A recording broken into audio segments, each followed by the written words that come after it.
Welcome to KTV. నా పేరు Sudharani. Prime bulletin ముఖ్యాంశాలు. కడపలో బైక్ స్టంట్స్ పై పోలీసుల స్పెషల్ డ్రైవ్, 50 మోటార్ సైకిళ్లు స్వాధీనం. డిఎస్సి అక్రమాలపై రాష్ట్ర వ్యాప్తంగా వైసీపీ ఆందోళన, పులివెందులలో స్వల్ప లాఠీ చార్జ్. తండ్రి కూతుళ్ల హత్య కేసు ఛేదన, నిందితుడు బాబు అరెస్ట్.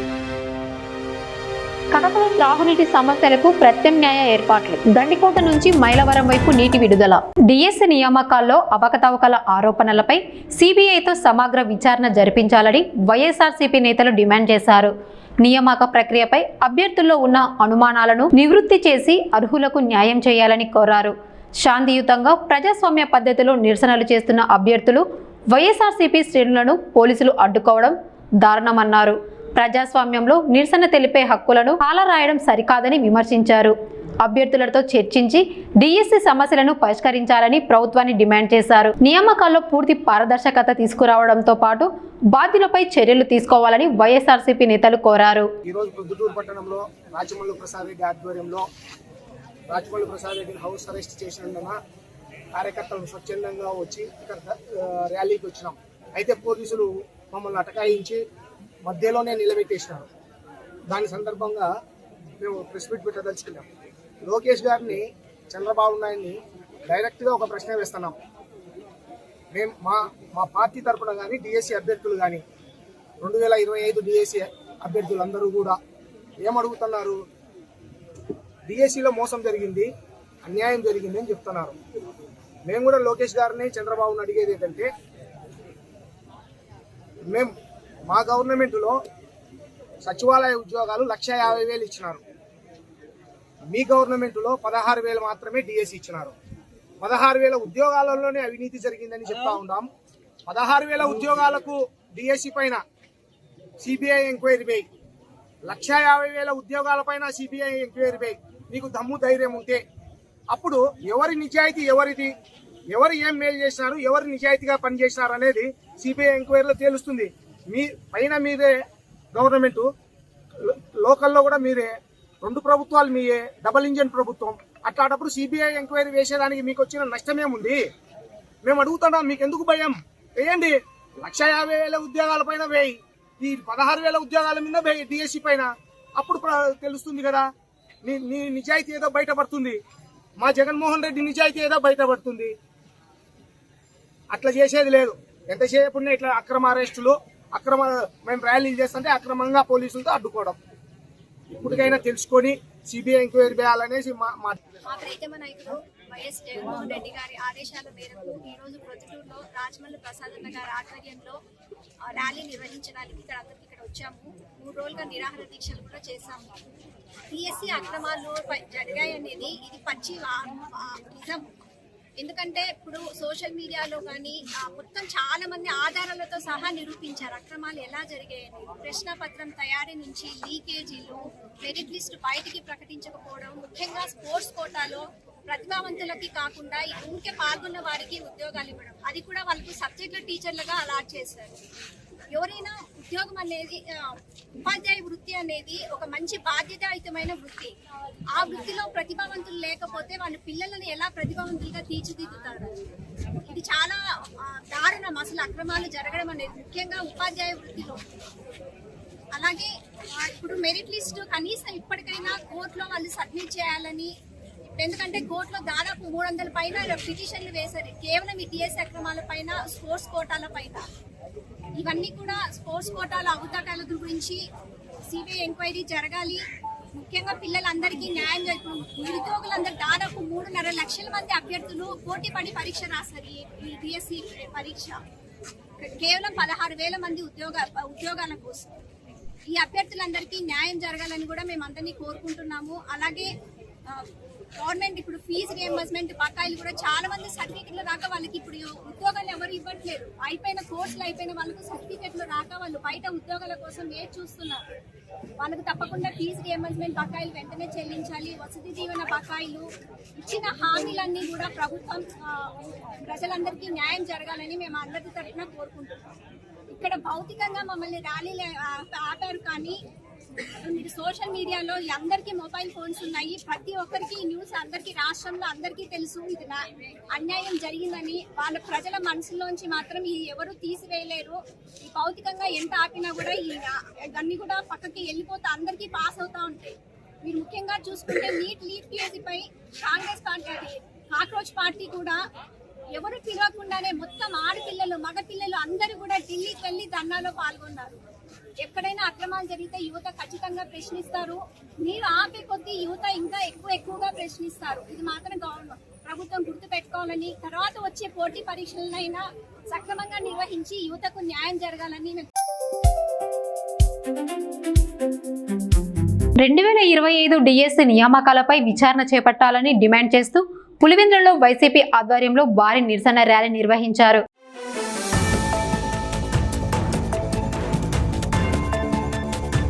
ఈ సందర్భంగా కడప ఎంపీ వైఎస్ అవినాష్ రెడ్డి మాట్లాడుతూ వైసీపీ అధినేత వైఎస్ జగన్మోహన్ రెడ్డి పిలుపు మేరకు ప్రజల గొంతుగా వినిపించేందుకు ఈ కార్యక్రమం చేపట్టామని తెలిపారు. ఆగస్టు 9 రాత్రి అనుమతి లేదని పోలీసులు చెప్పారని, హైకోర్టును ఆశ్రయించే అవకాశం లేకుండా ఆంక్షలు విధించారని ఆరోపించారు. ఏళ్ల తరబడి లక్షలాది రూపాయలు ఖర్చు చేసి ఉపాధ్యాయుల ఉద్యోగాల కోసం సిద్ధమైన నిరుద్యోగుల ఆశలపై కూటమి ప్రభుత్వం నీళ్లు చల్లిందని విమర్శించారు. ర్యాలీ అనంతరం ఆర్డీఓ కార్యాలయంలో వినతి పత్రం ఇచ్చేందుకు వైసీపీ శ్రేణులు వెళ్లగా పోలీసులు గేట్లు వేసి అడ్డుకున్నారు. గేట్లు తోసుకొని లోపలికి వెళ్లేందుకు ప్రయత్నించడంతో పోలీసులు లాఠీచార్జ్ చేయడంతో అక్కడ తీవ్ర ఉద్రిక్తత నెలకొలింది. తక్షణమే నిరుద్యోగ వృత్తి 3000 రూపాయలు ప్రతి యువకుడికి, రాష్ట్రంలోని ప్రతి యువకుడికి చెల్లించమనే డిమాండ్తో, అదేవిధంగా ఇంజనీరింగ్ కాలేజీలకు, డిగ్రీ కాలేజీలకు ఏదైతే ఫీజు రీయింబర్స్మెంట్ బకాయిలు ఈ ప్రభుత్వం చెల్లించాలో తక్షణమే ఆ ఫీజు రీయింబర్స్మెంట్ బకాయిలు చెల్లించాలనే డిమాండ్తో ఏదైతే వైఎస్ఆర్ కాంగ్రెస్ పార్టీ ర్యాలీ చేపట్టిందో, ఇవాళ ఎన్ని ఆంక్షలు పెట్టినప్పటికీ కూడా వేలాది మంది యువత ఈ ర్యాలీలో పాల్గొని ఈ ర్యాలీని విజయవంతం చేశారు. ఈ ప్రభుత్వం ఈ నిరసన కార్యక్రమం ఇంత పెద్ద ఎత్తున జరగడం ఈ ప్రభుత్వం కల్లారా చూసింది. ఇప్పటికైనా మొద్దు నిద్ర లేవని చెప్పి ప్రభుత్వాన్ని మనవి చేస్తా ఉన్నాం.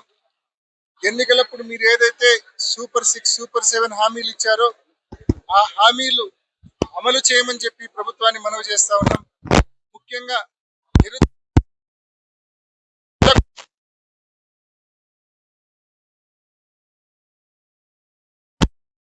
మీద ఈ కాలేజ్ యాజమాన్యాలు ఒత్తిడి తీసుకొస్తా ఉన్నాయి. సో ఈ ప్రభుత్వం పొద్దు నిద్ర లేయాలా, ఫీజు రీయింబర్స్మెంట్ బకాయిలు చెల్లించి ఇటువంటి లక్షల మంది, భాస్కర్ నాయక్ వంటి లక్షల మంది యువకులు ఎవరైతే గ్రాడ్యుయేషన్ పూర్తి చేసి బయటకు వస్తున్నారో అటువంటి వాళ్ళందరికీ, వారి తల్లిదండ్రులందరినీ ఆదుకోవాలని చెప్పి ఎన్నో ఏళ్లుగా అప్పట్లో రాజశేఖర రెడ్డి గారు ఫీజు రీయింబర్స్మెంట్ పథకం తీసుకొచ్చారు, ఆరోగ్యశ్రీ పథకం తీసుకొచ్చారు. క్రమం తప్పకుండా ఆ పథకాలు జగన్మోహన్ రెడ్డి గారి హయాంలో క్రమం తప్పకుండా ఆ పథకాలు ఫీజు రీయింబర్స్మెంట్ పర్ఫెక్ట్ గా అమలైంది. ఈ ప్రభుత్వం వచ్చినాక ఈ 26 నెలల్లో ఫీజు రీయింబర్స్మెంట్ లేదు, వసతి దీవెన లేదు, రెండు పోయినాయి పూర్తి స్థాయి. సో ఇప్పుడైనా కళ్ళు తెరిచి ఒక్క తాండాలోనే 10 మంది పూర్తి చేస్తున్నారు. అంటే రాష్ట్ర వ్యాప్తంగా కొన్ని లక్షల మంది యువకులు, విద్యార్థులు ఫీజు రీయింబర్స్మెంట్ డబ్బు పడాలా, కాలేజీలకు పడితే మాకు సర్టిఫికెట్లు వస్తాయి, మాకు సర్టిఫికెట్లు వస్తే మేము ఉద్యోగాలు తెచ్చుకోవచ్చు అని చెప్పి అందరూ ఎదురు చూస్తా ఉన్నారు. ఆలస్యం అయితే ఇది ఒక 1 year, 2 years, 3 years లేట్ అయితే వీళ్ళు సర్టిఫికేట్ల చేతికి రావడము, వీళ్ళందరూ కూడా ప్రజలందరూ కూడా చూస్తా ఉన్నారు. ఈ మాదిరి మీరు చీకటి జీవోలు ఇచ్చి ఇష్టం వచ్చినట్టు మరి స్పోర్ట్స్ కోటాలో పార్టిసిపేషన్ అంటే మెడల్స్ వచ్చిన వాళ్ళకు ఉద్యోగాలు, అదే విధంగా inter school, inter district participate అయితే ఉద్యోగాలు వస్తాయి. ఇది ఎక్కడ విడ్డూరమో ఎవరికి అర్థం కాని పరిస్థితి. కాబట్టి ఇటువంటి అవకతవకలన్నీ కూడా భారీగా జరిగాయి. కొంతమంది టీడీపీ నాయకులు అడుగుతా ఉన్నారు. ముఖ్యంగా నిన్న పులివెందులకు సంబంధించిన ఎమ్మెల్సీ రామ్ గోపాల్ రెడ్డి అడుగుతా ఉన్నారు, బహిరంగ చర్చకు సిద్ధము, లేకుంటే అసెంబ్లీలో చర్చిస్తా, మండలిలో చర్చిస్తా సిద్ధము అని చెప్పి నేను అడుగుతా ఉన్నా. అయినా మేమెవరూ డిఎస్సి రాయలే, కానీ డిఎస్సి రాసిన 3,30,000 మంది అభ్యర్థులు ఉన్నారు చూడు, వాళ్ళు మీకు సవాల్ ఇచ్చిన్నారు. లోకేష్ దమ్ముంటే రా, 3,30,000 మంది అభ్యర్థులు, లోకేష్ కన్నా ఛాన్స్ ఇస్తే కన్నా కొన్ని వేల మంది వచ్చి ఆయనతో 1-to-1 చర్చ చేయడానికి రెడీగా ఉన్నారు. లోకేష్ గాని, రామ్ గోపాల్ రెడ్డి గాని డిఎస్సి అభ్యర్థులతో చర్చకి సిద్ధం కావాలా. ప్రభుత్వంలో బాధ్యత గల స్థానంలో వీళ్ళంతా ఉన్నారు. విద్యాశాఖ మంత్రిగా లోకేష్ ఉన్నాడు. అధికార పార్టీలో ఈ రామ్ గోపాల్ రెడ్డి వంటి వాళ్ళు ఉన్నారు.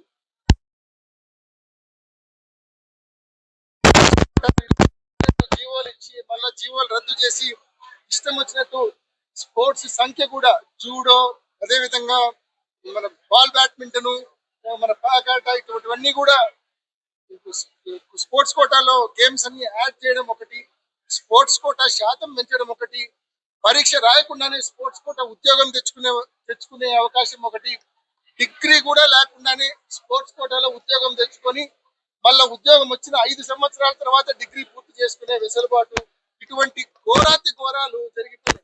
కాబట్టి ఈ ఘోరాల పైన మీరు చర్చకు సిద్ధమా? డిఎస్సి విద్యార్థులు అడుగుతా ఉన్నారు మిమ్మల్ని, డిఎస్సి పరీక్ష రాసిన నిరుద్యోగులు అడుగుతా ఉన్నారు మిమ్మల్ని. చర్చకు మీరు సిద్ధమా? ఎంతసేపు ఉన్న కాంగ్రెస్ పార్టీ జగన్మోహన్ రెడ్డి గారి నేతృత్వంలో రాష్ట్ర వ్యాప్తంగా ప్రతి నియోజకవర్గంలో నిరుద్యోగులు ఎవరైతే డిఎస్సి విద్యార్థులు 3,30,000 మంది పరీక్షలు రాసి మీ అవకతవకల వలన, మీ అక్రమాల వలన ఉద్యోగాలు రాకుండా నష్టపోయినారో వాళ్ళ గొంతుగా మేమందరం రోడ్లెక్కి ఫైట్ చేస్తున్నాం. మీకు చేతనైతే డిఎస్సి అభ్యర్థులతో చర్చించండి, వాళ్ళకు న్యాయం చేయండి. అదే విధంగా ఏదైతే అక్రమాలు జరిగినాయో, డిఎస్సిలో అవకతవకలు జరిగినాయో కళ్ళకు కనిపిస్తాయి, ప్రతి సామాన్యుడికి కనిపిస్తాయి. దీంట్లో నిరూపించాల్సింది కూడా ఏం లేదు. మీరు ఇచ్చిన జీవోలు, మళ్ళీ మీరు రద్దు చేసిన జీవోలు, అదే విధంగా మీరు యాడ్ చేసిన స్పోర్ట్స్, మీరు పెంచిన కోట సర్టిఫికేట్, మీరు పెంచిన కోట, మెడల్ వచ్చిన వాళ్ళకు ఉద్యోగాలు రావు, పార్టిసిపేట్ చేసిన వాళ్ళకి ఉద్యోగాలు వస్తాయి. ఈ విడ్డూరాలు, ఈ అవకతవకలు, ఈ అక్రమాల పైన డెఫినెట్ గా సిబిఐ విచారణ జరగాల. పేపర్ లీకేజీ ఏదైతే ఎన్సీఈఆర్టీలో పేపర్ అప్లోడ్ చేసిన నవీన్ అనే అతనికి స్టేట్ ఫస్ట్ ర్యాంక్ వచ్చిందో, తద్వారా ప్రభుత్వం అతన్ని పక్కన పెట్టింది ఉద్యోగం ఇవ్వకుండా. అంటే తద్వారా పేపర్ లీకేజీ జరిగిందని ప్రభుత్వం స్పష్టంగా ఒప్పుకున్నట్టే. కాబట్టి ఈ పేపర్ లీకేజీ పైన, స్పోర్ట్స్ కోటాలో జరిగిన అవకతవకల పైన ఈ ప్రభుత్వం సిబిఐ విచారణకు కాల్ ఫర్ చేయాలని చెప్పి కూడా గట్టిగా డిమాండ్ చేస్తా ఉన్నాం. ఇన్ని అవకతవకలకు కారణమైన లోకేష్ తక్షణమే రాజీనామా చేయాలా. ఎన్డీఏలో ముఖ్యమైన భాగస్వామిగా తెలుగుదేశం పార్టీ ఉంది. వాళ్ళ ఎన్డీఏలో కేంద్రంలో నీట్ పేపర్ లీక్ అయితే అక్కడ కేంద్ర మంత్రి ధర్మేంద్ర ప్రధాన్ గారు రాజీనామా చేసి ఒక ఉదాహరణగా మీకు చూపించారు. అదే ఉదాహరణ మీరు ఫాలో కండి. అడ్డదారుల్లో డబ్బులు తీసుకొని ఈ రోజు ఈ డిఎస్సి ద్వారా అనేక మందికి ఉద్యోగాలు ఇవ్వడం జరిగింది. దీనికి ఒక చిన్న ఉదాహరణ, ఎంపీ గారు అన్ని చెప్పారు, ఒక చిన్న ఉదాహరణ. ఈ రాష్ట్రంలో ఉన్నటువంటి ప్రజలు, ఈ రాష్ట్రంలో ఉన్నటువంటి యువకులు ఎంతో ప్రాముఖ్యంగా ఆడుకునేటువంటి ఆటలు ఎన్నో ఉన్నాయి. క్రికెట్ ఆడుకుంటారు, ఫుట్బాల్ ఆడుకుంటారు, వాలీబాల్ ఆడుకుంటారు, హాకీ ఆడతారు. కానీ ఏ గ్రామంలో కూడా ఆడినటువంటి ఆట జూడో, ఆ తర్వాత సాఫ్ట్ బాల్ బ్యాడ్మింటన్ అంటే మర్చిపోయి ఎప్పుడో కొన్ని 30 సంవత్సరాలు ఏంటది బాల్ బ్యాడ్మింటన్ అనేటువంటి ఆట ర్యాకెట్ పట్టుకొని. మరి ఈ రోజు ఈ జూడో రాష్ట్ర స్థాయిలో ఉన్నటువంటి జూడో అకాడమీ దానికి చైర్మన్ గా ఉన్నటువంటి వ్యక్తి, ఆ తర్వాత బేస్బాల్, సాఫ్ట్ బాల్ ఉన్నటువంటి వ్యక్తులు, ఒకడు పూనా రవికుమారు, ఒకడు విశాఖపట్నం ఎంపీ భరత్. ఈ భరత్ వచ్చి సాక్షాత్తు లోకేష్ గారి తోడల్లుడు. వీళ్ళ ఆధ్వర్యంలో ఉన్నటువంటి ఆ గేమ్ ఎక్కడే గాని ఆడకున్నా ఆ ఆటలో ప్రావీణ్యత ఉందని చెప్పి ఈ రోజు వాళ్ళకి కావాల్సినటువంటి అనుచరులకు ఈ రోజు ఉద్యోగం ఇవ్వడం రాష్ట్రంలో మొత్తం కూడా చర్చనీయాంశమైంది. అదే ఏదో క్రికెట్ లో ఐపీఎల్ లో సెలెక్ట్ అయినటువంటి వ్యక్తి, లేకుంటే క్రికెట్ లో రంజీ ట్రోఫీ ఆడేటువంటి వ్యక్తి, లేకుంటే హాకీలో ఈ రాష్ట్రం తరఫున ఆడేటువంటి వ్యక్తి, స్ప్రింటింగ్ లో కానీ, రన్నింగ్ లో కానీ, హై జంప్ లో కానీ అనేక గేమ్స్ ఉన్నాయి, అనేక అథ్లెటిక్స్ ఉంటాయి. దాంట్లో ఏదైనా మెడల్ సాధించేటువంటి వ్యక్తులు చాలా మంది ఉన్నారు. వాళ్ళను పక్కన పెట్టి ఈ బేస్బాల్, ఆ తర్వాత ఈ జూడోలో వీళ్ళు పార్టిసిపేట్ చేస్తారని చెప్పి ఆ సర్టిఫికెట్ల ఆధారంగా ఉద్యోగాలు ఇవ్వడం అనేది ఎంతవరకు కరెక్ట్? లోకేష్ గారు మీరే చెప్పండి. దీనికి ఒక్కదానికి సమాధానం చెప్పండి. మీరు అవకతవకలు జరిగినాయా లేదా అని చెప్పి.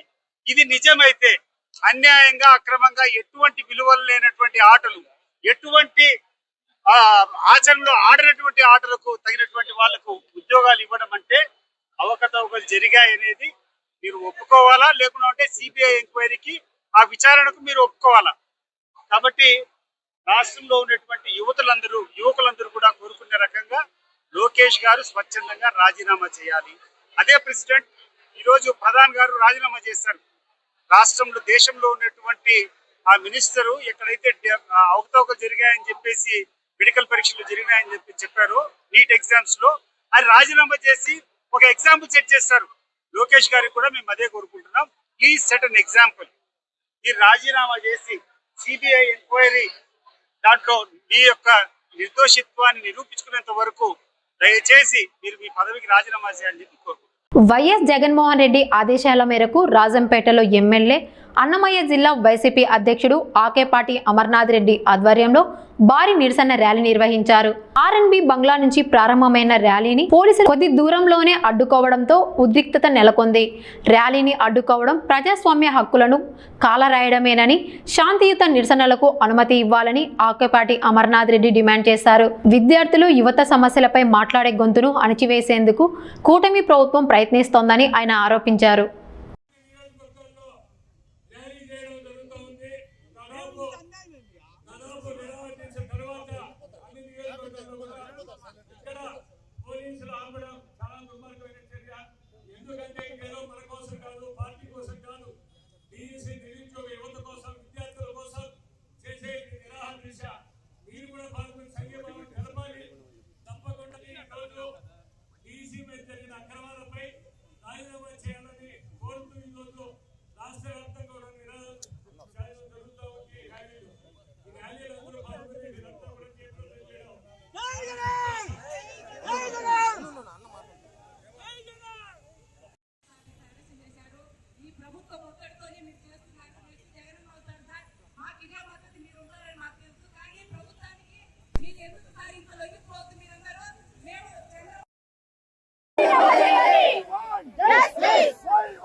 ఈరోజు దాదాపు 4 రోజుల నుంచి రాష్ట్ర వ్యాప్తంగా నిరసన దీక్షలు కొనసాగాయి. ఈరోజు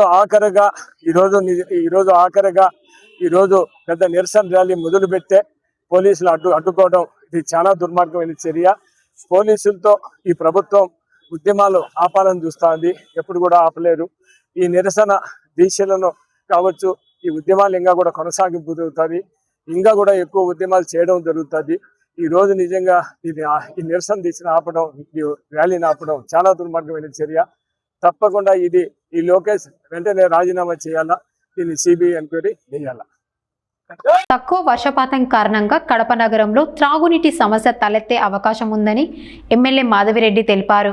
జిఎన్ఎస్ఎస్ వాటర్ రిసోర్స్ డిపార్ట్మెంట్ను కోరడంతో గండికోట నుంచి మైలవరం వైపు నీటిని విడుదల చేసినట్లు చెప్పారు. ఆదిలింగంపల్లి రిజర్వాయర్ వద్ద జలహారతి నిర్వహించిన ఎమ్మెల్యే నగరంలోని 4.5 లక్షల జనాభాకు రోజుకు 57 MLD నీరు అవసరం కాగా ప్రస్తుతం 50 MLD మాత్రమే అందుబాటులో ఉందన్నారు. బ్రహ్మసాగర్ నుంచి కడపకు నీటిని తీసుకురావడానికి టెండర్లు పూర్తి అయ్యాయని, పనులు ప్రారంభమయ్యాయని తెలిపారు. ఎల్నినో ప్రభావంతో నీటి కొరత ఏర్పడే అవకాశం ఉన్నందున ముందస్తు ప్రత్యామ్నాయ ఏర్పాట్లు చేస్తున్నామని చెప్పారు. ప్రజలు నీటిని పొదుపుగా వినియోగించి అధికారులకు సహకరించాలని ఎమ్మెల్యే మాధవిరెడ్డి కోరారు. వర్షాలు తక్కువగా పడడం వలన నీళ్ళ సమస్య ఏర్పడింది. తాగడానికి కడప కార్పొరేషన్లో తాగునీటి కోసము అధికారులు జిఎన్ఎస్ఎస్ వాటర్ రిసోర్స్ డిపార్ట్మెంట్ని ప్రత్యామ్నాయ మార్గాల కోసము రిక్వెస్ట్ చేయడం జరిగింది. అందులో భాగంగా గండికోట నుంచి మైలవరంకి నీళ్లు విడుదల చేయడం జరిగింది. దాని మీద ఈరోజు జలహారతి లింగంపల్లి రిజర్వాయర్ దగ్గర జలహారతి ఇవ్వడం జరిగింది. కడపకి దాదాపు 4.5 లక్షల మంది జనాభా ఉన్నారు. ఎప్పుడో 60-70 సంవత్సరాల క్రితము ఏర్పాటు చేసిన నీటి సదుపాయాలతోనే ఇంతవరకు కడప కార్పొరేషన్ అనేది నడుస్తూ ఉంది. ఇప్పుడు కూటమి ప్రభుత్వం అధికారంలోకి వచ్చినాక బ్రహ్మసాగర్ నుంచి ఈ యొక్క నీటి కష్టాలు కార్పొరేషన్ నుంచి బయటికి తీసుకురావాలనే ఉద్దేశంతో ఆ టెండర్లు జరిగి ఆ వర్కులు మొదలైనాయి. ఈరోజు 4.5 లక్షకి దాదాపు 57 MLDలు నీళ్ళు అవసరం ఉంటే 50 MLD నీళ్ళే లభ్యత ఉంది. అదే తక్కువ జనాభాకు ఏ విధంగా వసతులు కల్పించినాయి, అదే వసతులతో ఈరోజు 2026వ సంవత్సరంలో కూడా అదే అరేంజ్మెంట్స్తో కడప కార్పొరేషన్ నడుస్తుంది. దీని నుంచి బయటికి రావాల్సిన అవసరం ఉంది. అలాగనే నియోజకవర్గంలోని ప్రజలకందరికీ ఎలినో ప్రభావం వలన కొంచెంగా తాగునీటి సమస్యలు కార్పొరేషన్కి ఏర్పడే ప్రమాదం ఉంది. కాబట్టి దానికి సంబంధించిన ప్రత్యామ్నాయ మార్గాల్ని ఆల్రెడీ కార్పొరేషన్ సిబ్బంది ఏర్పాటు చేయడం జరిగింది. నియోజకవర్గ ప్రజలు కూడా నీటిని జాగ్రత్తగా వాడుకోవాలి అని చెప్పేసి విన్నపం చేసుకుంటా ఉన్నాము. వైసీపీ నిర్వహించిన డిఎస్సి ర్యాలీలో డిఎస్సి అభ్యర్థులు ఎవరూ లేరని, కేవలం కళాశాల విద్యార్థులు వైసీపీ కార్యకర్తలే పాల్గొన్నారని టీడీపీ ఇన్ఛార్జ్ బీటెక్ రవి ఆరోపించారు. మైనర్ విద్యార్థులకు వైసీపీ కండువాలు వేసి ర్యాలీకి తీసుకురావడం బాధాకరమని, డిఎస్సి నియామకాలు పూర్తయిన ఏడాది తర్వాత ఆందోళనలు చేయడం విడ్డూరమన్నారు. డిఎస్సిపై కాకుండా ఎల్లినో ప్రభావంతో ఇబ్బందులు పడుతున్న రైతుల సమస్యలపై వైసీపీ పోరాడాలని, రైతులకు బీమా అందేలా తాను కూడా కలిసి ధర్నా చేసేందుకు సిద్ధమని బీటెక్ రవి తెలిపారు.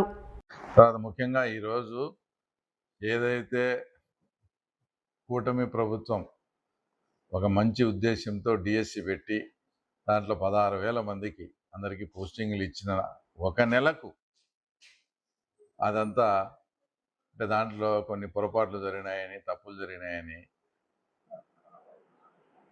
ఆ తర్వాత నిరసన పేరుతో ఈరోజు పులివెందులలో ఎంత రాద్ధాంతం. ఇవన్నీ మన పులివెందుల ప్రజలకు అవసరమా? ప్రశాంతంగా ఉండే పులివెందులను ఏదో రకంగా డిస్టర్బ్ చేసి ఇక్కడ ఏదోటి అల్లర్లు క్రియేట్ చేయాలని ఆ గేట్లు మూస్తే దాన్ని తోసుకొని పోయి అదంతా చేసి ఏమరంతా పోలీసులు కానీ వాళ్ళు సమయం పాటించకపోతే అదొక పెద్ద ఇష్యూ అయ్యి శాంతి భద్రతలకు ఆ పరిస్థితి వచ్చేది. ఇవన్నీ ప్రశాంతంగా ఉండే మన పులివెందులకు అవసరమా? పర్మిషను మీకు ఇవ్వడం లేదు. ఎక్కడైతే మీరు చెప్పినారో అక్కడ ఉండండి. అక్కడ నుంచి ఒక 100 నుంచి 150 మంది ఇంపార్టెంట్ లీడర్స్ ఆర్డీఓ ఆఫీస్ దగ్గరికి మీరు కావాలంటే వెళ్ళొచ్చు. అక్కడి నుంచి లోపలికి ఎంపీ గారితో పాటు 10 మంది ఇంపార్టెంట్ వాళ్ళపై మీ రిప్రజెంటేషన్స్ అవి ఇమ్మని వాళ్ళకి పర్మిషన్ ఉండేది. ఎందుకు ఇంత క్లారిటీగా నాకు తెలుసు అంటే నేను పర్మిషన్కి అప్లై చేశా. 3-4 రోజుల నుంచి చూస్తానా ఆడ దీక్షలు ఈడ దీక్షలు అని పెట్టి సంబంధం లేని ఇష్యూ అంతే మాట్లాడుతా వాళ్ళు ఇష్టం వచ్చినట్టు మాట్లాడుతున్నారు. కాబట్టి మా ప్రభుత్వం చేసిన దానికి మద్దతుగా మేము కూడా శాంతియుత ర్యాలీ ఈరోజు నిర్వర్తిస్తాము. వాళ్ళది ఇంకా 3 రోజులు అయింది, సూను చాలైంది మాకు.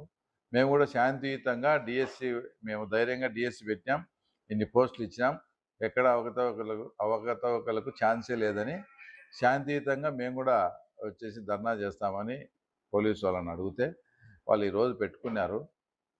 ఆ తర్వాత మీరు ఇంకో రోజు కావాలంటే పెట్టండి, వద్దంటే మేము ఆ తర్వాత నైతికంగా అంటే పులివెందుల ప్రశాంతంగా ఉండాలనే ఉద్దేశంతో మేము మా శాంతియుత ధర్నాన్ని కూడా విరమించుకున్నాము. అలాంటిది మీరు పోయి లేని పర్మిషన్ పెట్టుకొని పోలీసు వాళ్ళతో పెట్టుకొని ఇదంతా చేయడము. తర్వాత ఒక ఎత్తు అయితే చేశారు. ఈరోజు ఎంపీని కానీ తర్వాత జగన్మోహన్ రెడ్డిని కానీ ఒక్కరోజైనా మా ప్రభుత్వం ఏమైనా హౌస్ అరెస్ట్ చేసిందా? ఎవరి ప్రతిపక్షంలోనే అధికార పక్షంలోనే ఎవరి నిరసన వాళ్ళు తెలుపుకునే రైట్ మీకుంది. కాబట్టి ఎక్కడ కానీ మిమ్మల్ని హౌస్ అరెస్ట్ కానీ చేయకుండా లిమిటెడ్ పర్మిషన్ ఈ రకంగా పోండనిస్తే దాన్ని ఉల్లంఘించి మీ ఇష్టం వచ్చినట్లు మీరు ప్రశాంతంగా వచ్చి పులివెందులలో భగ్నం వాటిస్తూ వాళ్ళను. ఇంకా దారుణమైన విషయం ఏంటంటే ఎంపీ గారికి ఆ మాత్రం అవగాహన లేదా? స్టూడెంట్స్ ఇన్వాల్వ్ చేసేది. ఆ తర్వాత నలంద స్కూల్లో విద్యార్థులను, తర్వాత తపస్య స్కూల్ విద్యార్థులను, తర్వాత శ్రీ చైతన్య స్కూల్ విద్యార్థులను రమ్మని తర్వాత వాళ్ళను ఆ తర్వాత ధర్నాలో పాల్గొనేట్టుగా చేసినారు. వాళ్ళ వయసు ఎంత? వాళ్ళు ఇంకా మేజర్ కూడా మైనర్స్ వాళ్ళంతా. వాళ్ళను కూడా ఇప్పటి నుంచే కొందరికైతే పాపం పిల్లలకు తెలియక అమాయకంగా కండవాలు కూడా వేసినారు. ఇంత నీచంగా ఇంత ఘోరంగా పిల్లలను విద్యార్థుల జీవితాలను కూడా ఈరోజు రాజకీయాల వైపు ఆ తర్వాత మళ్ళించి వాళ్ళ జీవితాలను ఏం చేయాలనుకున్నారు. నువ్వు ఒక ధర్నా నిర్వహిస్తావంటే నువ్వు ఆ ధర్నాను లీడ్ చేస్తావంటే ఇలాంటివి తప్పని చెప్పాల్సిన బాధ్యత మీకు లేదా ఎంపీకి? ప్లస్ మేము స్కూల్ వాళ్ళను విచారిస్తే మున్సిపాలిటీకి చెందిన ఒక 10 మంది పేర్లు మేము కావాలంటే పోలీసులు అడిగితే చెప్తాం సార్. 10 మంది వచ్చి మీరు భవిష్యత్ స్కూల్ పులివెందులలో స్కూళ్ళు నడుపుకోవాలంటే ఈరోజు మీ ధర్నాకు మీరు స్టూడెంట్స్ని పంపించాల్సిందని వాళ్ళని బెదిరించి తర్వాత వాళ్ళతో స్కూల్ విద్యార్థులతో ధర్నాలు చేశారా? ఇంత నీచమైన కార్యక్రమమా? అంటే విద్యార్థులకు పిల్లలకు వాళ్ళ భవిష్యత్తును పాడు చేసి ఇప్పటి నుంచే వాళ్ళను ఆ తర్వాత ఏం చేయాలనుకుంటారు మీరు? సరే, దాంట్లో ఉద్యోగం రానోడు ఎవడన్నా వచ్చాడా ఈ ధర్నాకు? అంతా మీ కార్యకర్తలు వాళ్ళు వచ్చినారు. ఒక ఎస్ఐ గారు కూడా ఒకరిని అడిగితే ఏమయ్యా ధర్నా? ఏముంది సార్, ఎంపీ ఆఫీస్ నుంచి ధర్నాకు ఫోన్ చేసినారు, వచ్చాము, మాదేముంది సార్ అని మాట్లాడతారు. అంటే వాళ్ళు దేనికి వచ్చారో ఏంటని కూడా తెలియకుండా వచ్చిన వాళ్ళంతా ఉన్నారు. డిఎస్సి ఎగ్జామ్ రాసి నిజంగా రానోడు ఎవడన్నా ఈ ధర్నాలో పార్టిసిపేట్ చేశాడా? ఇంత ఘోరంగా విద్యార్థుల జీవితాలతో కూడా ఆడుకోవడం ఇది కరెక్ట్ కాదు. ఇంకోటి, ఎంతసేపు ఉన్నా దాంట్లో ఇది డిఎస్సి అనేది ఆన్లైన్లో జరిగిన ఎగ్జామ్. ఆన్లైన్లో ఎగ్జామ్ జరిగిందంటే ఇంకా పేపర్ అవుట్ అనే దానికి ఛాన్సే లేదు. ఆన్లైన్లో పేపర్ వస్తుంది ఆ రోజు. అది ఎక్కడా కూడా పేపరు తర్వాత లీక్ అని కానీ ఇంకోటి కానీ ఎక్కడ లేదు. ఆన్లైన్లో ఆ తర్వాత వచ్చినది. ఆన్లైన్లో వచ్చింది, పోస్టింగ్లు పన్నాయి, అంతా అయిపోయింది. ఈ జీవోల ప్రకారం ఏదో స్పోర్ట్స్ కోట అంట ఇది ఇట్లా చేసినారు అని జనరల్గా హైకోర్టుకు వాటికి పోతారు. అలా మీరు కోర్టును కూడా సంప్రదించినారు. కోర్టు కూడా దీంట్లో ఎలాంటి అవకతవక లేదు, డిఎస్సి సజావుగా జరిగిందని హైకోర్టే ఆ తర్వాత క్లీన్ చిట్ ఇచ్చింది. క్లీన్ చిట్ ఇచ్చినాక కూడా మీరు ఏ ప్రయోజనం కోసము ఆ తర్వాత కర్నూలులో ఎవరైతే డిఎస్సిలో పాస్ అయిన వాళ్ళు వాళ్ళకు మద్దతుగా ప్రభుత్వ టీచర్లు అందరూ కలిసి వచ్చేసి ఆ తర్వాత భారీగా అక్కడ ధర్నా చేసినారు కదా కర్నూలులో. మా జీవితాలతో ఎందుకు ఆడుకుంటారు, మీ రాజకీయాలకు మమ్మల్ని ఉద్యోగాలు సంపాదించే మమ్మల్ని బలిపశువుని చేయొద్దండి అని. ఎక్కడ అది కూడా కొండారెడ్డి బుడిజెక్కి, ఒకవేళ ఎవరన్నా మీరు కూడా కొందరు వీళ్ళని కూడా ఇట్లా పంపించింటారు అనుకోవచ్చు. మేము పంపించే కర్నూలు వరకు పంపించాం, కొండారెడ్డి బుడిజి అయితే ఎక్కిలేం కదా. కొండారెడ్డి బుడిజి ఎక్కి మా జీవితాలతో దయచేసి మీరు ఆటలాడుకోవద్దండి. మేము సొంతంగా రాసి చదువుకొని కష్టపడి రాసిన దాని మీద రాద్ధాంతం చేయకండి. మేము స్వయంగా మేము సంపాదించుకునే ఉద్యోగాలు ఇవి. దీంట్లో ఎవరి ప్రమేయం కానీ ఎలాంటి అక్రమాలు కానీ జరగలేదని వాళ్ళు అంతగా చాటి చెప్పిన సందర్భం కూడా పరిపాలించినారు కదా. 5 సంవత్సరాలలో ఈరోజు డిఎస్సిలో జరిగిన అక్రమాలని డిఎస్సి గురించి మీరు మాట్లాడుతున్నారు. 5 సంవత్సరాల్లో జగన్మోహన్ రెడ్డి పరిపాలన టైంలో ఒక్క డిఎస్సి కూడా మీరు ఎందుకు నిర్వహించలేకపోయినారు? అంటే టీచర్ పోస్టులు వేకెంటీ లేవనే, ఆ తర్వాత లేక మీ వాళ్ళకి ఇచ్చుకోవాలని ఏదో చేసుకొని అట్లా డిలే అయిందే ఎందుకు మీరు డిఎస్సి ఈరోజు 16,000 మంది ఉద్యోగులు ఖాళీ అయ్యి మేము ఫుల్ఫిల్ చేశాం. తర్వాత మళ్ళీ ఈ సంవత్సరం కూడా మళ్ళీ పెడతా అంటున్నాం. ఇన్ని ఖాళీలు ఇన్ని వేకెన్సీలు ఉండి అంత పరిపాలన అంతా మీ చేతిలో ఉన్నప్పుడు ఈరోజు మీరు డిఎస్సి గురించి మాట్లాడే మీకు ఏం అర్హత ఉంది?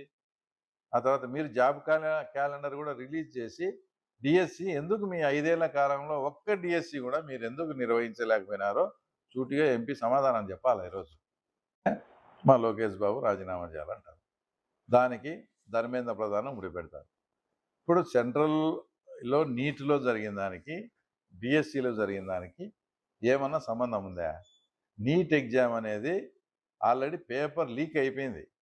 పేపర్ లీక్ అయిందని తెలిసి ఆ ఎగ్జామ్ను ఎవరైతే కండక్ట్ చేసినారో ఆ ఎగ్జామ్ను క్యాన్సిల్ చేయడం కూడా జరిగింది. అంటే ఏమని, అక్కడ తప్పు జరిగింది, అది ఏ రకంగా అయినా కానీ తప్పు జరిగింది. అక్కడ తప్పు జరిగింది కాబట్టి అప్పుడు ఏదైతే ఎగ్జామ్ రాసిన వాళ్ళు 20 మంది ఆత్మహత్య చేసుకున్నారు ఆ ఎగ్జామ్ క్యాన్సిల్ చేస్తానే.